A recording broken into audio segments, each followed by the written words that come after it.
ആ ബാക്കി പറഞ്ഞോ. 600 കക്കരിക്ക, 600 കക്കിരി, അരക്കിലോ കേബേജ്, 1 കിലോ കേബേജ്, തക്കാളി 1 കിലോ, തക്കാളി 1 കിലോ. 5 സാധനം ഒന്ന് കൂട്ടിക്കോ. 100 മുമ്പേ തരാൻ കേട്ടാ. എല്ലാം കൂടി 250. ഉമ്മ തരൂ. ഉമ്മ തരൂ.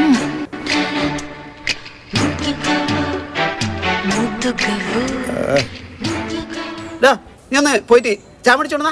നിങ്ങളിപ്പോൾ ചായ കുടിച്ചേ? എന്തോ ഒരു തലവറ്റില് പോലെ. ഒന്നുകൂടി ശരി, ഒന്ന് പോടാ. ഇപ്പൊ തന്നെ എന്ത് നേരത്തെ പറഞ്ഞേ? എന്ത് ഉമ്മ അയ്യടാ, എന്റെ ഉമ്മ പൈസ തരുന്നാ പറഞ്ഞേ. ഇനി പറയുമ്പോ അങ്ങനെ പറയണോ? ഉമ്മ പൈസ തരുമെന്ന്. വെറും ഉമ്മയല്ല.